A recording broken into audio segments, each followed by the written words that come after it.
नमस्कार, मैं हूं सौरभ श्रीवास्तव। कोरोना वायरस के खिलाफ जारी जंग में टीकाकरण का जो अभियान है वो युद्ध स्तर पर चल रहा है। ऐसे में कोविशील्ड और कोवैक्सीन की दो अलग अलग जो वैक्सीन है वो पूरे देश में लगाई जा रही है। लेकिन कोविशील्ड वैक्सीन को लेकर के लोगों में भ्रम की स्थिति पैदा हो गई है, क्योंकि लगातार सरकार जो है 2 बार कोविशील्ड वैक्सीन की जो दूसरी डोज है उसके जो टाइम लिमिट है उसको जो है उसमें बदलाव कर चुकी है। इसकी वजह से लोगों में भ्रम की स्थिति है कि आखिर क्यों ऐसा हो रहा है।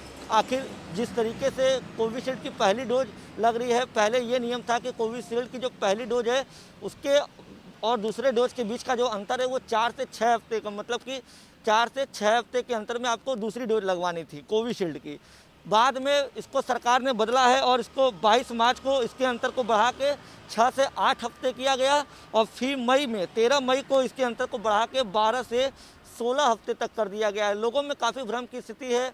लोग ये भी एक तरीके से सवाल उठा रहे हैं कि सरकार के पास वैक्सीन की डोज कम है इसलिए शायद अंतर को बढ़ाया जा रहा है। लेकिन इसका दूसरा पहलू ये भी है कि जो आईसीएमआर ने जो रिसर्च किया है, एक्सपर्ट की टीम ने जो रिसर्च किया है कोविशील्ड वैक्सीन को लेकर के, उसमें ये पाया गया है कि कोविशील्ड की जो वैक्सीन का पहला डोज है वो आपके शरीर में इफ़ेक्टिव रहता है लगभग 12 हफ्तों तक।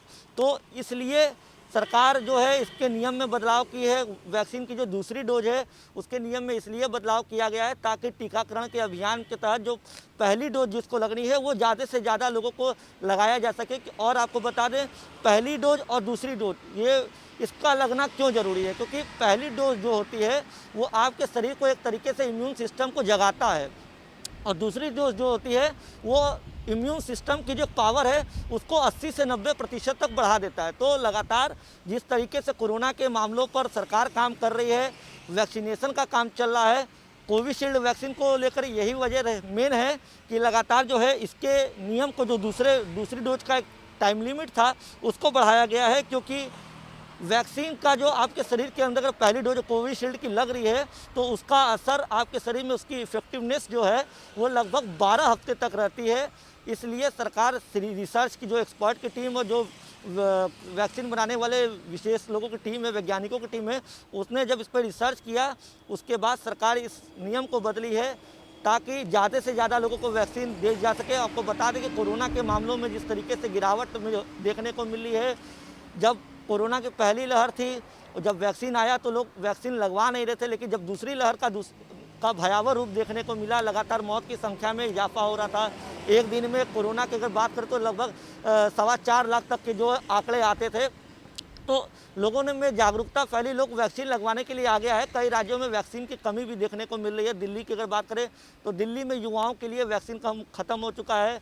इसके लिए मुख्यमंत्री अरविंद केजरीवाल ने भी केंद्र को पत्र लिखा है।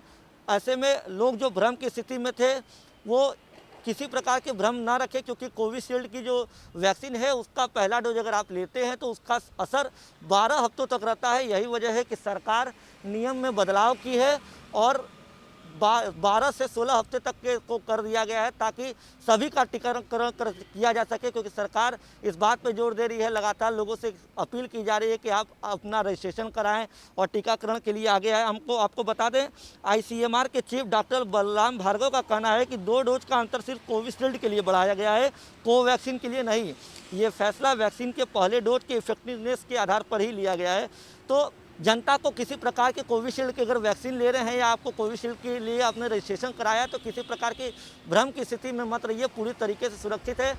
सरकार अपने जो एक्सपर्ट को आईसीएमआर की जो रिपोर्ट थी, जो वैज्ञानिकों की टीम ने सरकार को सलाह दी थी कोविशील्ड वैक्सीन को लेकर के, सरकार उस आधार पे इसके दूसरे डोज के अंतर को 12 से 16 हफ्ते तक के लिए किया है।